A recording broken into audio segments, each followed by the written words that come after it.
Bismillahirrahmanirrahim. Assalamualaikum warahmatullahi wabarakatuh. Alhamdulillah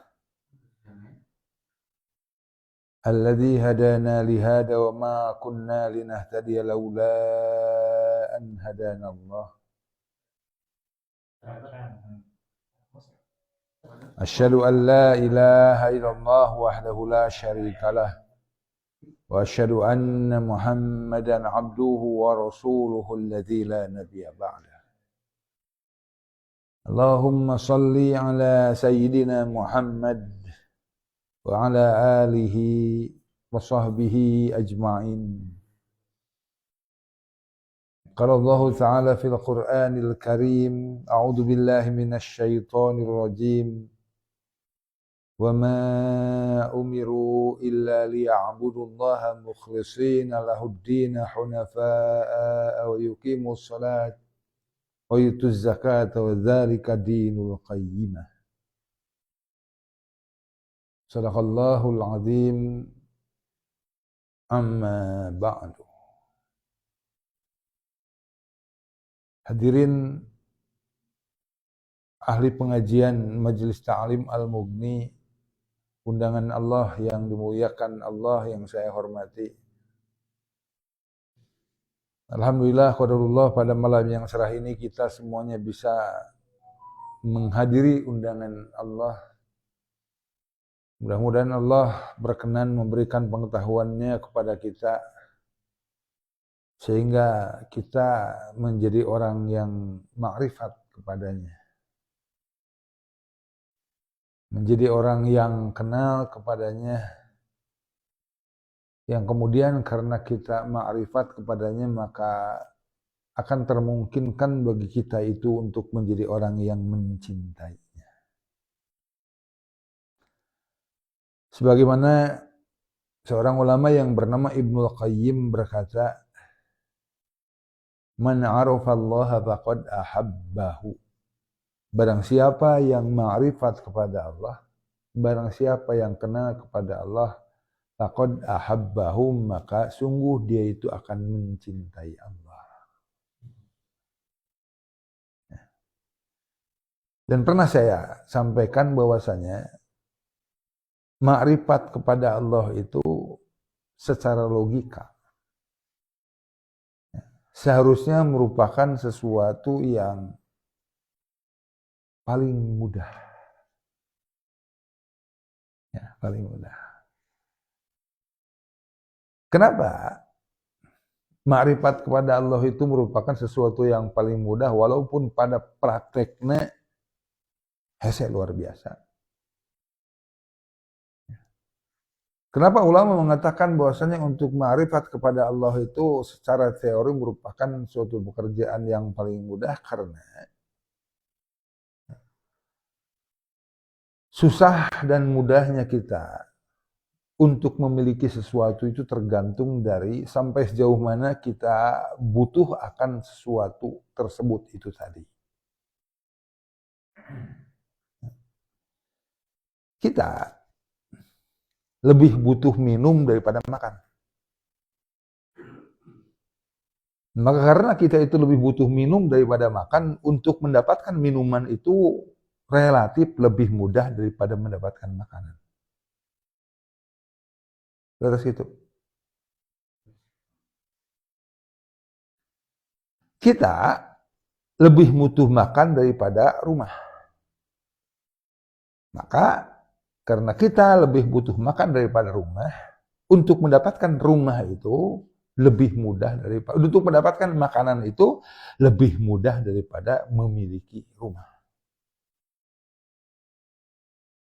Nah, kita lebih butuh minum daripada makan, mendapatkan minuman itu lebih mudah daripada mendapatkan makanan. Kita pun lebih butuh menghirup udara, maka menghirup udara itu lebih mudah daripada mendapatkan minuman. Ya. Minuman makan paling itu kudu ngarongkong lah kan itu minuman aja di situ. Ya. Menghirup udara mah aja dia. Gitu kan. Nah kita lebih butuh kepada Allah daripada menghirup udara. Kenapa? Karena ketika esok lusa kita meninggal, kita itu tidak perlu lagi, tidak butuh lagi udara. Tapi ketika kita besok lusa meninggal, kita itu butuh Allah. Maka secara teori tadi, hakikatnya ma'rifat kepada Allah, kebutuhan kita terhadap Allah, karena tidak mungkin kita itu akan bisa menyesuaikan kebutuhan kita, kecuali karena kita ma'rifat, maka otomatis hakikatnya ma'rifat kepada Allah itu lebih mudah daripada hanya menghirup udara. Karena kita itu pasti tidak akan pernah berkeputusan untuk butuh Allah. Itu kan ya? Hah? Itu kan? Makan aya eureuna teu butuh deui, minum aya eureuna teu butuh deui, kan? Menghirup udara ada saatnya kita tidak butuh lagi, tapi ya, kita kepada Allah itu ketika kita mati, kita itu pasti butuh Allah. Tapi kok nyatanya, walaupun secara teori, ma'rifat kepada Allah itu lebih mudah karena kita membutuhkan Allah, lebih dari kebutuhan kita terhadap apapun, tapi ternyata Masya Allah secara teori, kita itu susah untuk ma'rifat kepada Allah. Buktinya tadi kata ulama, man 'arafallaha faqad ahabbahu, barang siapa yang mengenal Allah, yang ma'rifat kepada Allah, maka dia itu akan mencintai Allah. Dan hadirin rahimakumullah, kata mahabbah itu, kata cinta itu merupakan kata yang integrated, kata yang tidak bisa dipisahkan di antaranya dengan kata tadhiyah dan kata pengorbanan. Ketika kita mencintai sesuatu, otomatis akan ada sesuatu yang lain yang terkorbankan. Kita mencintai dunia, akhirat kita akan terkorbankan. Kita mencintai akhirat, maka dunia itu ya paling tidak menjadi prioritas. Dalam artian lain, dunia itu akan terkorbankan. Walaupun ketika yang kita cintai akhirat, yang kita cintai itu Quran dan Sunnah, dunia itu tidak akan terkorbankan. Kenapa? Karena Allah memerintahkan wabtaghi fima atakallahu darul akhirah wala tansa nasibaka minad dunya. Carilah oleh kalian darul akhirah, lembur akhirat, wala tansa nasibaka minad dunya, dan janganlah engkau itu melupakan bagianmu di dunia ini.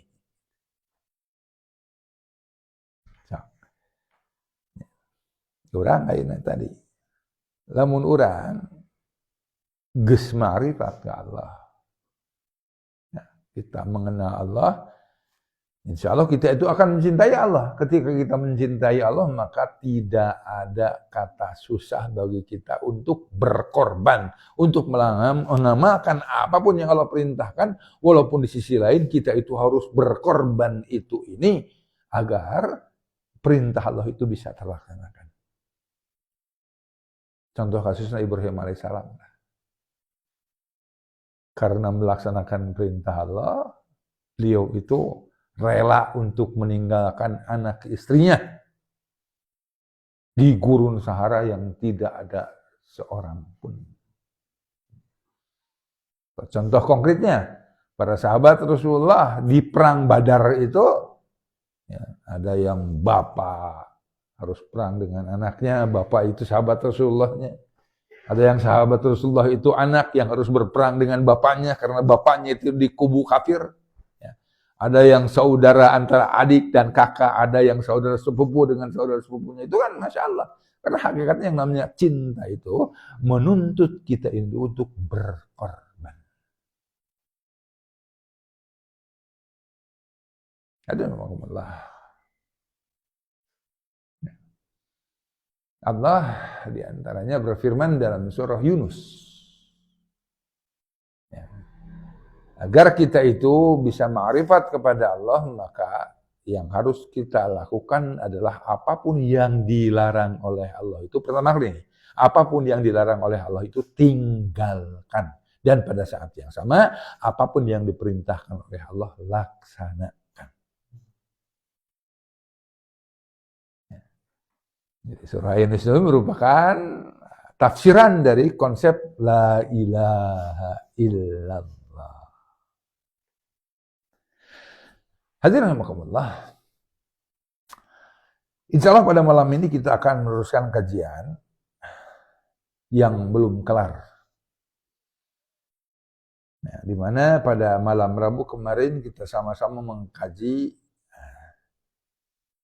zikir, ya, muqayyad. Dan zikir itu ada zikir mutlak, ada zikir muqayyad. Zikir mutlak itu yaitu zikir atau amalan yang tidak terkait dengan amalan apapun, dengan waktu, dengan tempat, dengan itu disebut dengan zikir mutlak. Nah, zikir itu ada yang disebut dengan zikir muqayyad. Zikir yang mana zikir itu atau wirid itu terkait dengan amalan tertentu. Urang asup ka WC aya zikirna. Nah, itu kan zikir muqayyad. Kita bangun tidur ada zikirnya. Kita makan ada zikirnya. Zikir muqayyad. Kita setelah melaksanakan sholat wajib ada zikirnya. Nah, zikir itu zikir muqayyad. Zikir muqayyad setelah sholat wajib itu yaitu tasbih 33 kali, tahmid 33 kali, takbir 33 kali dan ditutup dengan tahlil. Sehingga genap 100 kali. Hadirin rahimakumullah. 33 yang pertama yaitu kita tasbih. Subhanallah. Ya.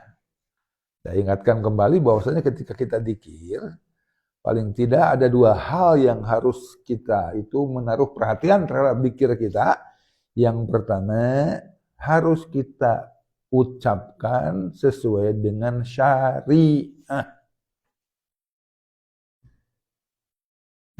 Dengan syariat itu, tasbih itu harus kita ucapkan subhanallah. Bukan subhanallah. Haknya hak kecil, kemudian ada mad tabi'i.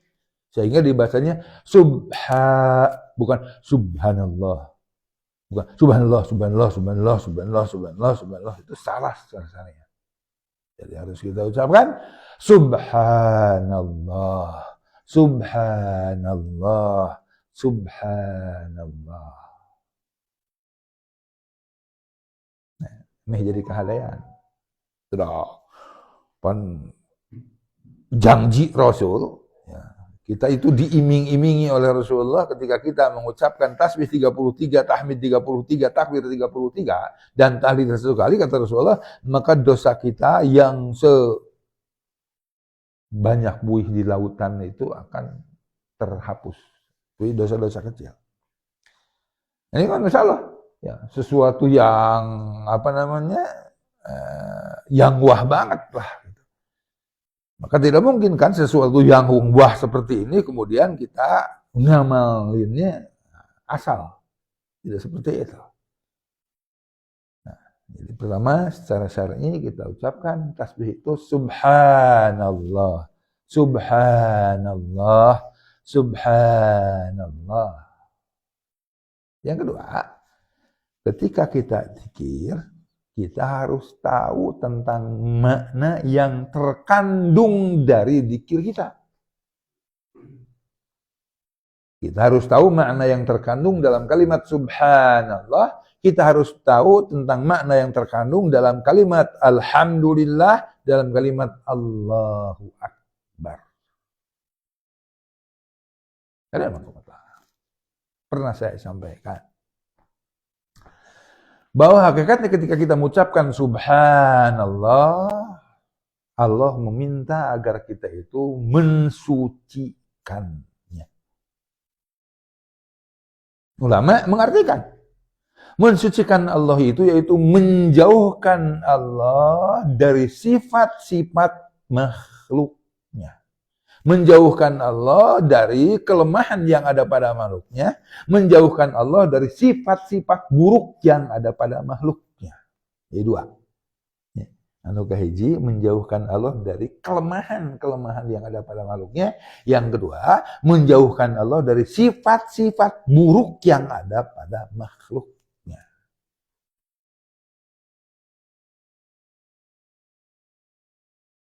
Naon kana kelemahan nu aya dina makhluk? Hah?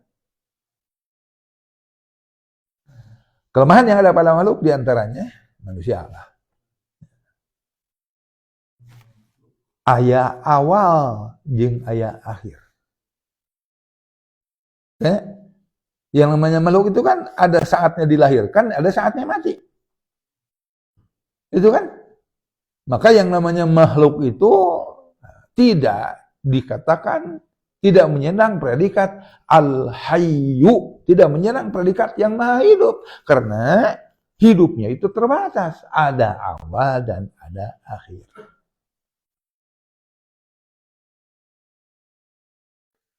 Kelemahan makhluk. Makhluk itu adalah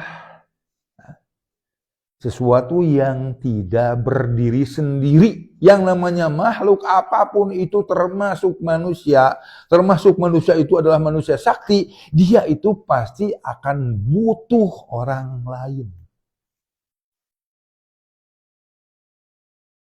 Seuri butuh batur teh. Butuh. Ngan ukur seuri butuh batur. Hah? Seuri sorangan mah piraku. Seuri wae butuh batur. Urang Banten sakti nya mun maot nguburkeun karep teu.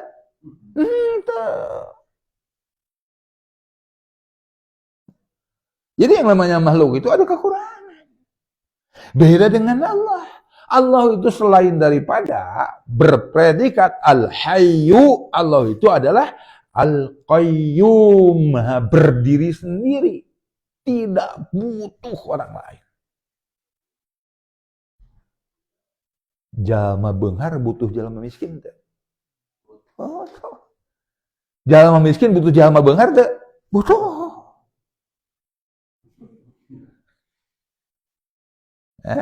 Jalma beunghar mun boga sawah 70 hektar mun teu dibantuan ku jalma miskin ya bisa migawe mah bisa. Makhluk itu berkebutuhan kepada yang lain. Kelemahan makhluk tunuh. Untung teh izin bete sok tunuh teh. Sad cenah aya padangelan mun mangga ceung mudah-mudahan ku Allah dipaparin kemudahan jeung keberkahan. Tunuh beh. Kelemahan makhluk. Atau kelemahan makhluk juga adalah tidur.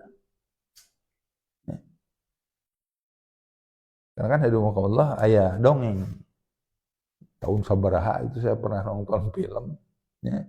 Aya jalama anu ngadoa ka Tuhan. Ya Tuhan, jadikan saya Tuhan. Dina film teh akhirnya Tuhan teh menjadikan orang ini menjadi Tuhan. Ya. Tapi karek 3 poe, karek 4 poe diserisain. Tuhan tidak sanggup saya itu menjadi Tuhan. Jadikan kembali saya sebagai manusia. Kenapa? Karena ternyata sanggeus diangkat jadi Tuhan, yaitu kudu nedunan pamenta, makhluk-makhluk nu aya di alam semesta ieu. Ieu minta. Pamentaan itu kan tidak mengenal waktu sehingga dia itu tidak bisa tidur, capek kan. Capek Tuhan jadi Tuhan itu. Allah berkata dalam surah siapa? Dalam surah Ar-Rahman. Yas'aluhu man fis samawati wal ardi kulla yaumin huwa fi sya'an. Meminta kepadanya apapun yang ada di langit dan di bumi, kulla yaumin huwa fi sya'an. Allah itu ada dalam keadaan sibuk setiap saat. Kenapa? Karena dia itu harus mengijabah permintaan. Sebagian ditunda.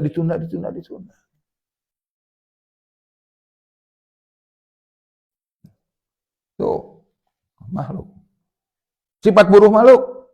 Itu kan kekurangan makhluk. Sifat buruk makhluk itu diantaranya makhluk itu bodoh. Ya, bodoh makhluk.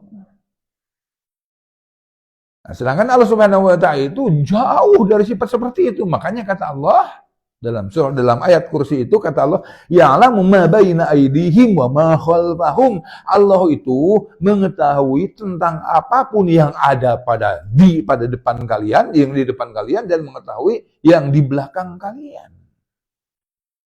Allah. Allah Maha mengetahui. Nah, ada perkara yang harus kita, Masya Allah, yakini, Allah itu Maha mengetahui. Itu harus betul-betul kita yakini. Kenapa? Karena ketika kita itu tidak meyakini bahwa Allah itu Maha mengetahui, maka kita itu tidak akan pernah sampai pada derajat mengimani qada dan qadar. Padahal kata Rasulullah, jikalau kalian itu menginfakkan emas sebesar gunung Uhud, segala ngimpi-ngimpi acan dia. Nah, kata Rasulullah, jika kalian itu menginfakkan emas sebesar gunung Uhud, tapi kalian itu tidak memiliki keimanan kepada qada dan qadarnya Allah, maka infak kalian itu tidak berarti apapun. Kemudian amal soleh orang teh ngan ukur nginfakkeun emas saci ieu, ngan ukur amal soleh orang dengan ukur daek ke masjid, amal soleh orang dengan ukur daek senyum, bari jeung orang tidak memiliki keimanan karena qada jeung qadar, maka yang namanya amal-amal soleh kita itu menjadi amal-amal soleh yang tertolak. Nah, aku sababkan iman karena qada jeung qadarna rukun.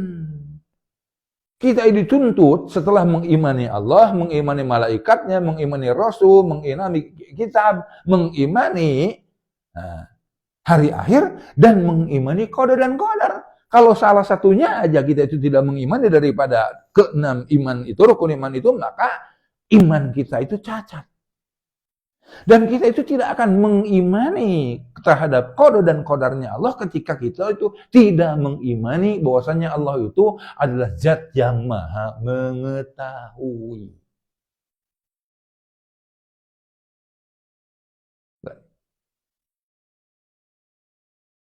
Allah itu Maha mengetahui. Allah Maha mengetahui bahwasanya pada malam ini saya akan memakai baju ini, ya, sarung ini, kacamata ini, dan pengetahuan Allah itu dituliskan di Lauhul Mahfuz. Kapan? 50.000 tahun sebelum dunia ini diciptakan.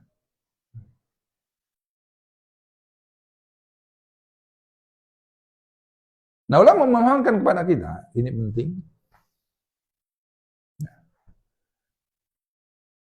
bahwasanya kita itu tidak cukup hanya memiliki keyakinan bahwasanya Allah Subhanahu wa taala itu Maha mengetahui agar kita itu memiliki keimanan yang benar terhadap qada dan qadar. Tapi kata ulama, kita itu juga dituntut untuk mengimani bahwasanya Allah itu zat yang Maha berkehendak muridan.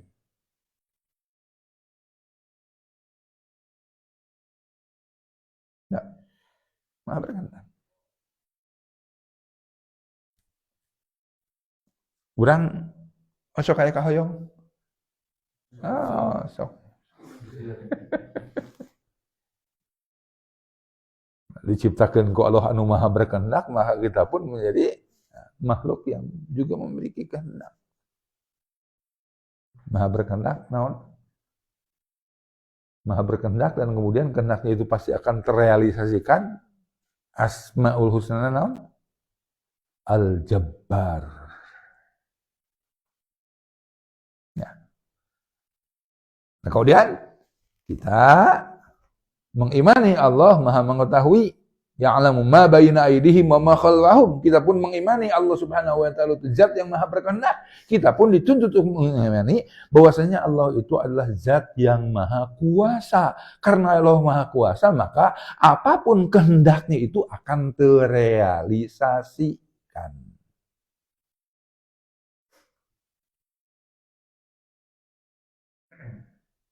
Nah, yang keempat, keimanan kita itu kepada qada dan qadar akan sempurna beh.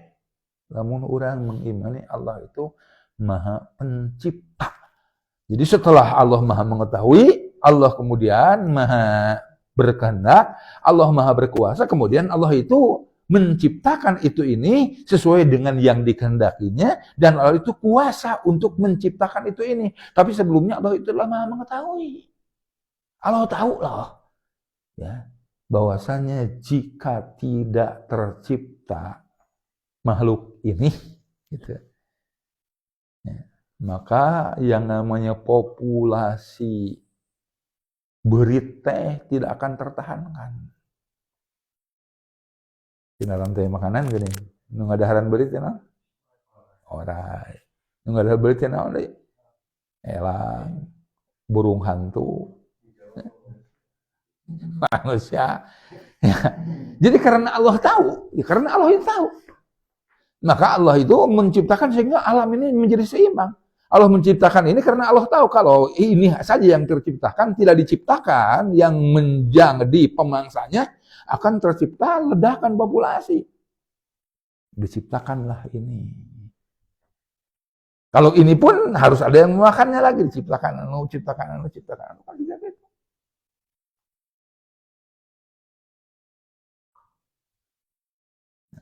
Mustahil Allah itu ya memiliki kekurangan, dan mustahil Allah itu memiliki sifat buruk. Sifat buruk teh bodoh. Sifat buruk teh koret. Nah, koret. Itu mungkin. Ulah kena-kena urang geus ngadoa sekian lama can diijabah, duh Gusti naon rugina sih Gusti lamun ngaijabah doa abdi. Ya Allah, apakah engkau itu akan sengsara jika doa saya itu diijabah olehmu? Kemudian orang boga pandangan koret, karena Allah tidak memudahkan rezeki. Kusabu orang salah kan memahami rezeki itu hanya sebatas makanan dan minuman. Padahal yang namanya rezeki itu kan kesehatan, itu rezeki. Loba duit, ai geringan, beak duit oke. Hah?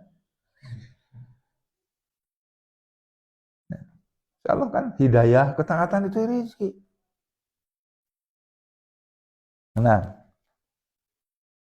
hese keneh maksiat, hese keneh taat. Hese maksiat, hese maksiat. Urang bangsat nya, hayang boga motor teh kudu ngabangsat heula. Motor. Nya teh pan harewe sih beh. Sabar jam kudu ngiker heula, acan leuwas itu nya. Kemudian boga motor teh gitu kan nya. Coba taat mah urang ayeuna salat qobla subuh 2 rakaat seolah-olah kita itu memiliki dunia yang seusina tuh. Sabaraha menit salat 2 rakaat salatnya. Rezeki yang luar biasa. Ngan persepsi urang salah.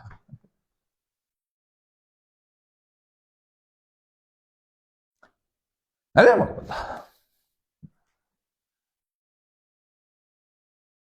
Kenapa Allah suci dari apapun yang ada pada makhluknya? Karena Allah Subhanahu wa Ta'ala itu, saya pernah sampaikan, Allah itu adalah Rabb.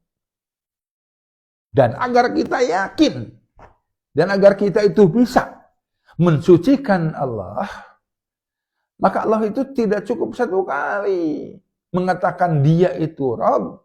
Kita mengatakan Allah sebagai Rabb itu dalam ruku kita, dalam sujud kita. Dalam ruku kita, dalam sujud kita, kita membaca Subhana Rabbiyal Azim. Atau Subhana Rabbiyal Azim wa bihamdih. Atau Subuhun kudusun Rabbuna Rabbul malaikati warruh.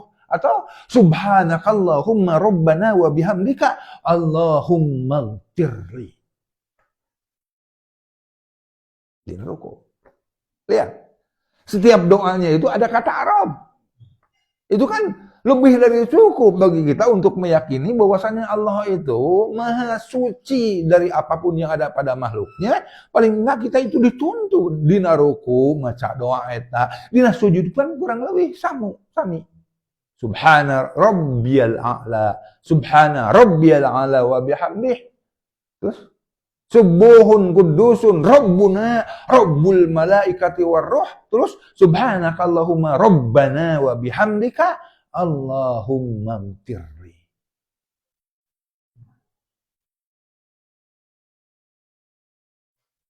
Cukup we tahu engko sapekan sakali diingetan orang teh. Nah, sunnahnya kan sapekan sakali imam teh. Nya Jumahan sunnahna ya. Kan jarang dibacakan termasuk oleh saya.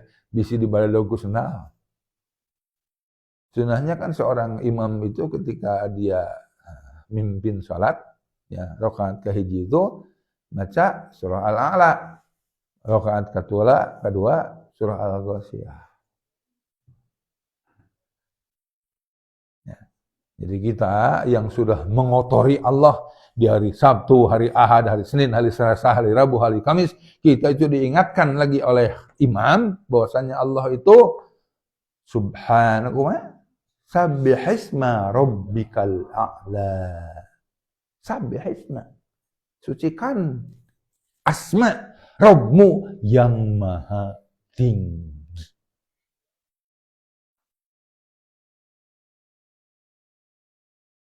Ada nama Allah. Jadi Allah itu maha suci.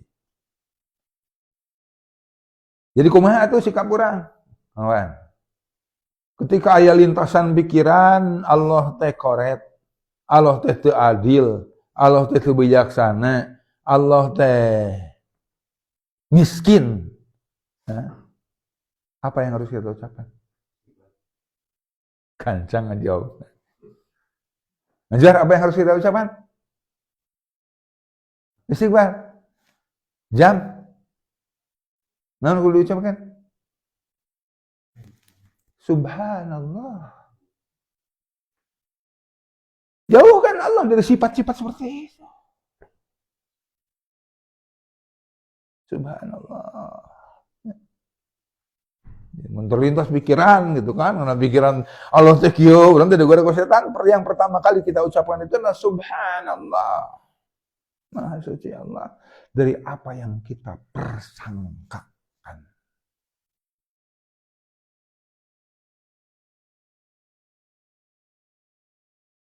Ada nama Allah. Hah? Iya, dari apa yang kita persangkakan. Karena kan koret mah eta mah makhluk, teu bijaksana mah makhluk eta mah. Allah mah teh. Iya, karena kan pentingnya ngaji itu agar fondasinya kuat.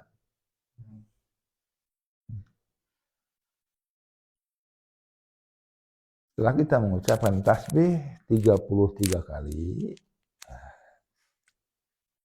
ya, atau minimalnya berapa kali?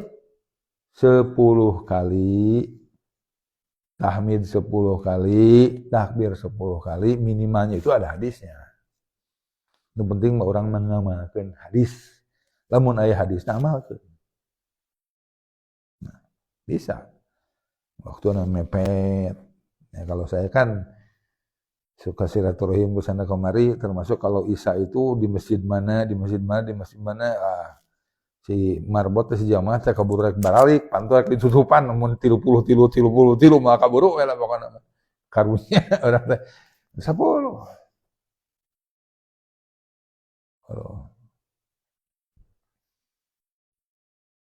Nah, berikutnya kita telah mengucapkan subhanallah, subhanallah, subhanallah. Kita kemudian mengucapkan 33 yang berikutnya, yaitu alhamdulillah, alhamdulillah, alhamdulillah. Alhamdulillah itu to infinitifnya, kata dasarnya itu dari hamd.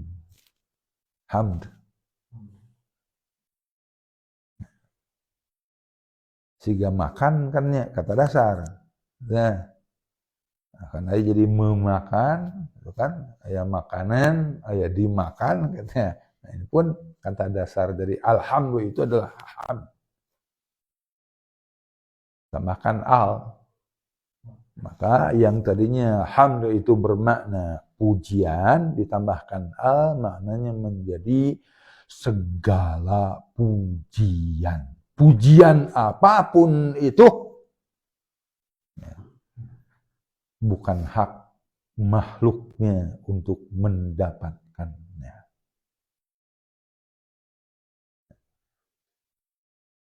Walaupun ya dalam hal tertentu bisa saja kita itu memuji seseorang, tapi syariat mengatur ketika kita memuji seorang, kita itu jangan memuji di depan orangnya. Itu juga mengaji.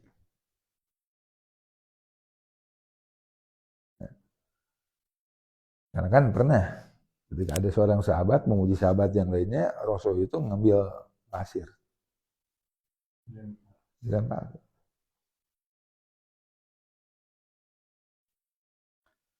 Nah, alhamdulillah secara harfiah artinya memuji.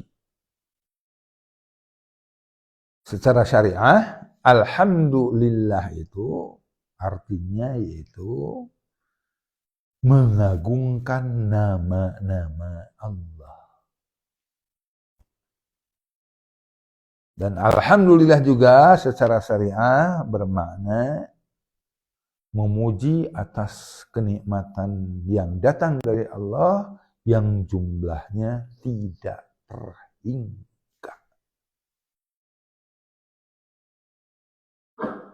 Masya Allah, dirahmatullah, lamun urang kasih bukeun ku alhamdulillah, kasih bukeun. Maka ya, ketentraman itu akan lebih dominan adanya pada diri kita daripada sebaliknya. Coba, ya. Kasusahan nimpa orang, ya. Kan persentasenya itu jauh lebih sedikit daripada kabungan. Masalah yang menimpa kita itu jumlahnya lebih sedikit daripada ya, hal-hal yang tidak menjadi masalah.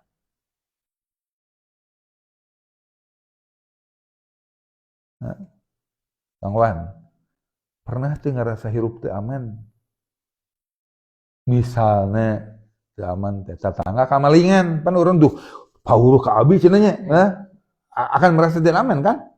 Ya. Tapi perasaan tidak aman itu kemudian akan mendera kita dalam waktu berapa lama? Sapoe dua poe ka ditu geus poho. Geus ngarasa aman deui.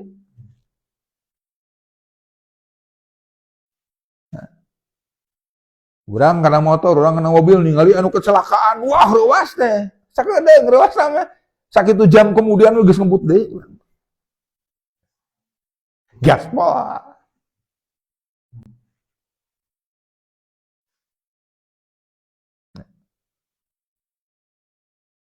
Nah, itu nama kamulah.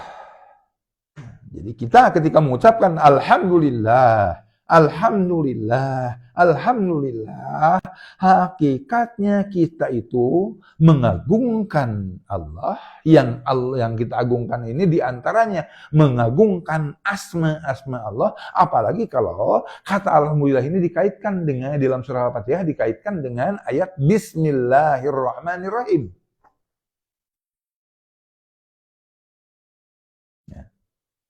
Dalam ayat Bismillahirrahmanirrahim kita menemukan kata Rahman Rahim. Rahman Rahim itu adalah representasi dari nama-nama Allah yang jumlahnya tidak terhingga. Sehingga ketika kita mengucapkan Alhamdulillah itu, yaitu kita beralhamdulillah atas keagungan yang ada pada Allah yang terrepresentasikan keagungan Allah itu pada Rahman dan Rahim. Ketika kita mengucapkan Alhamdulillah pun kita itu ya, mengingat atas kebaikan Allah. Yang mana kebaikan Allah itu terrepresentasikan dalam rahmannya Allah di dunia ini dan rahimnya Allah di akhirat. Nah,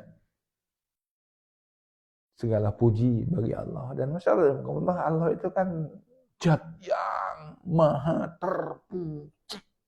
Terpuji dalam segala dalam asma dan sifatnya. dalam perbuatannya, dalam syariatnya. Kita memuji Allah pun dalam keimanan yang Allah Subhanahu wa taala berikan kepada kita. Gusti. 2 hari yang lalu saya silaturahim ya, ke sahabat saya yang stroke.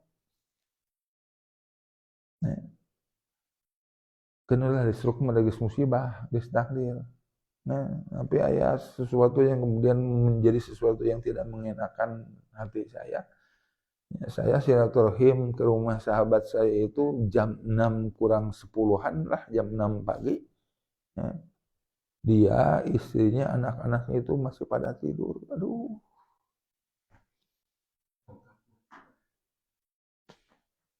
Kerteripu secara fisik stroke ya, sholat. Aduh. Hah?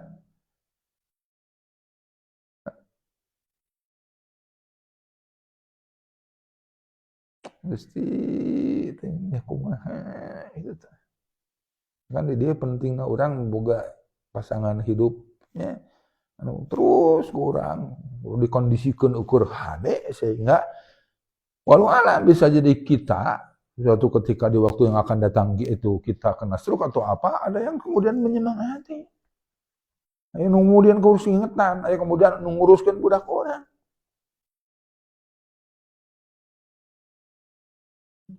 Ngari Gusti teh. Saya sampai tidak lama di itu. Sampai mama. Nah, kita puji Allah atas keimanan yang Allah Subhanahu wa taala berikan kepada kita. Karena tadi kalau kita dalam keseharian kita itu didominasi oleh betapa Allah telah memberikan kepada kita kenikmatan, didominasi oleh betapa Allah itu adalah zat yang memiliki keagungan dalam segala hal, sehingga kita itu senantiasa memujinya. Memujinya itu karena cinta kita kepada Allah, bukan memuji kita kepada Allah itu karena nyanjung Allah, dan kemudian nyanjung Allah itu dibalik itu kemudian ada motif dunia. Ucapkan alhamdulillah teh yang beunghar misalnya teh gitu nya. Nah, yang motif dunia. Kacinta ya mana? Ya. Dan salah alhamdulillah. Landasan bahwasanya ketika kita memuji Allah dengan kalimat alhamdulillah, alhamdulillah, alhamdulillah, alhamdulillah, itu akan menjadi landasan bahwasanya kita itu dengan kalimat itu kita itu menjadi orang yang mencintai Allah itu sangat reasonable, sangat beralasan. Kenapa? Karena ketika kita mengartikan alhamdulillah itu adalah pujian kita terhadap nikmat Allah yang tidak terhingga, kan kacinta urang teh termasuk kajelema sami ka Allah oge. Kacinta urang ka jelema teh di antara ku sabab eta jelema teh terus-terusan nyeun kahadean ka urang.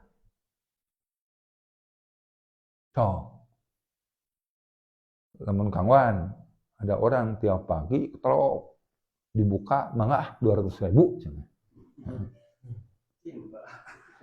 Resep kan ulang kajian makanya. Resep itu kata lain daripada kata cinta.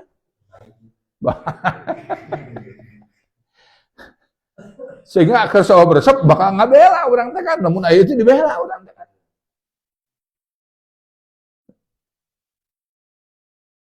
Nah, kacinta oke karena ada keagungan-keagungan.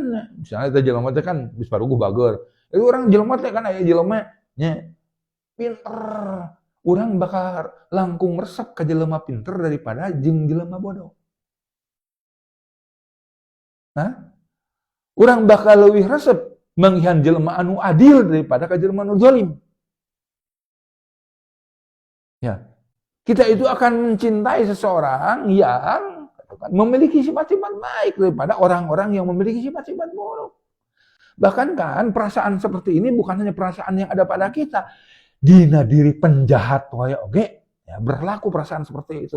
Moal aya hakikat nama penjahat anu resep ka penjahat deui moal.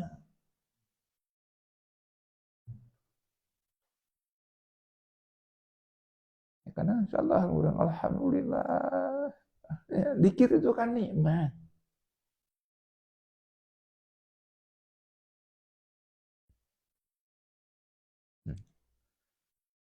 Hadirin rahimakumullah. Rasulullah SAW dalam satu hadis yang diriwayatkan oleh Ibnu Hibban, hadisnya sahih, kata Rasulullah, jika engkau mendapatkan kenikmatan dunia dan engkau kemudian mengucapkan alhamdulillah atas kenikmatan yang engkau dapatkan, maka sesungguhnya ucapan alhamdulillah itu lebih utama daripada kenikmatan yang engkau dapatkan.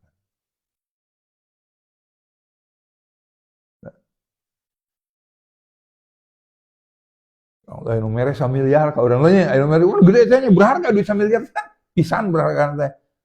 Nah, kemudian kita bisa mengucapkan alhamdulillah, maka ucapan alhamdulillah kita itu lebih berharga, lebih berbobot daripada yang nikmat yang kita terima.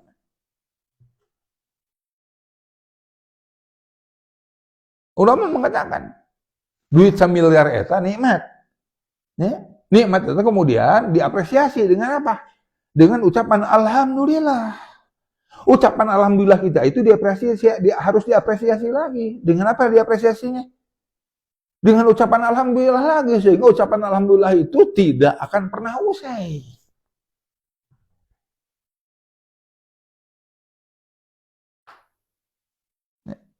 Gitu. Masya Allah.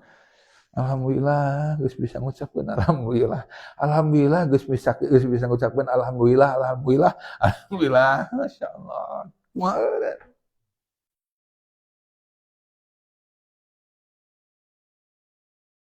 Jadi Allah, di dalam konteks inilah ya, betapa kita itu harus tahu, harus menjadi orang yang banyak tahu, yang memiliki banyak pengetahuan, yang memiliki banyak ilmu. Sehingga ketika kita mengucapkan alhamdulillah itu bergetar. Akhir-akhir mah mun wirid alhamdulillah teh ulahnya. Pertama kan tadi ucapan alhamdulillah, nah sing bener secara sering anu kadua dihayati. Bentuk penghayatannya misalnya urang 30 kali alhamdulillah teh. Alhamdulillah anu 3 kali pertama alhamdulillah. Alhamdulillah, alhamdulillah kaitkeun jeung nikmat ceuli anu katambah ku urang. Bari jeung urang kudu apa naon wae keistimewaan ceuli. Alhamdulillah, alhamdulillah, alhamdulillah kaitkeun jeung kenikmatan mata yang kita terima. Bari jeung urang apa naon wae keistimewaan anu aya dina mata urang. Naon rugina lamun urang teu boga mata.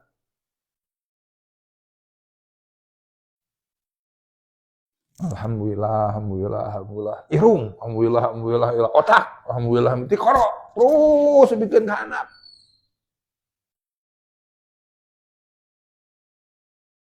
Isuk pake toma ketika ngucapkeun alhamdulillah teh kaitkeun jeung asma-asma Allah. Allah nu maha anu, maha anu, maha anu, maha anu. Maka masyaallah dan makomullah.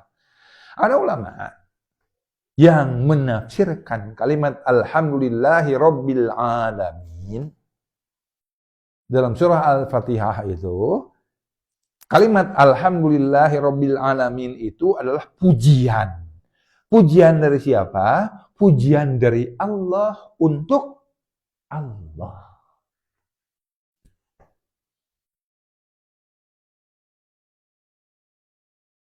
Ya, jadi pujian dari Allah untuk Allah. Mana Quran teh dilungsurkan ngerti Allahnya. Ucapan Allah nya.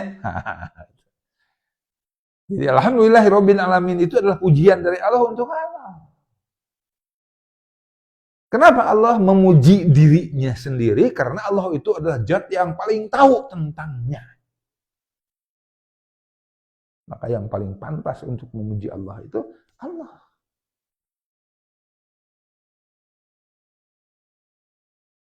Tinggali. Surah Tiluh ayat 18 jam ayat 17. Allah berfirman, Syahidallahu annahu la ilaha illahu wal malaikah wa ulul ilmi qa'iman bil qist.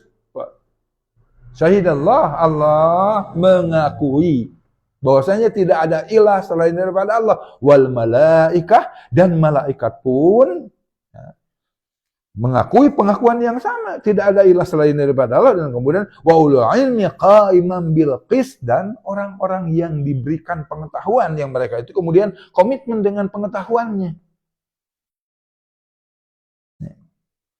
Jadi kenapa setelah malaikat itu adalah ulul ilmi? Karena orang yang berilmu lah yang akan termungkinkan ketika dia itu muji, maka pujiannya itu berisi.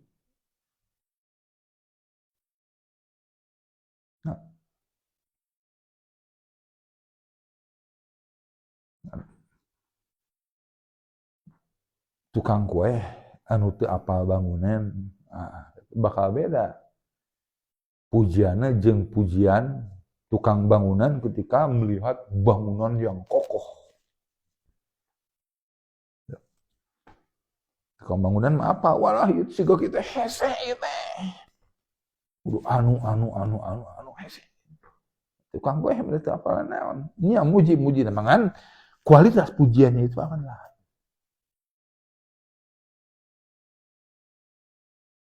Ya, jadi pentingna urang ilmu teh.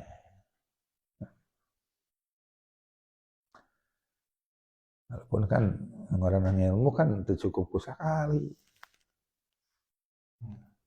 Nah, sebab ilmu teh can bubuh jadi amal.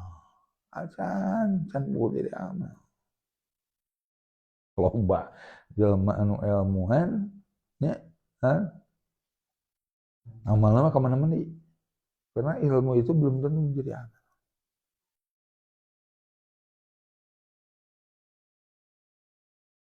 Ilmu itu insya Allah akan menjadi amal ketika diulang-ulang.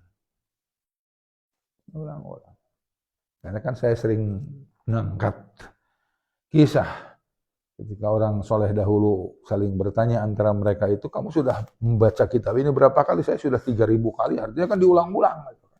Sehingga mereka itu menjadi orang yang sedemikian soleh. Jadi Alhamdulillah, segala puji bagi Allah.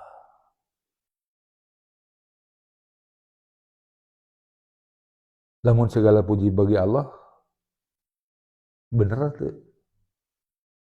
Kalau saya baru keluar dari rumah sakit, misalnya, naudzubillah, ada orang bertanya, bagaimana udah sembuh? Nah, kemudian saya ngejawab, alhamdulillah, kantun liur.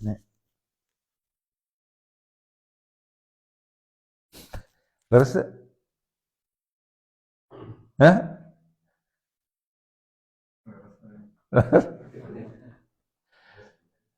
kan itu tadi segala puji. Jadi ketika seseorang mengatakan alhamdulillah, maka dia itu harus total. Harus total, diantaranya apapun yang terjadi kepada kita itu tidak terlepas dari intervensi Allah, dari amalnya Allah, dari perbuatannya Allah. Ketika Allah memberikan izin bagi kita untuk bisa keluar rumah sakit, kemudian masih nyesak liur, sengaja Allah itu demikian agar naon kusababkan bisa jadi aya keneh dosa anu can dihampura. Dosa anu can dihampura ieu teh bakal kapupus ku liurna anu disesakeun.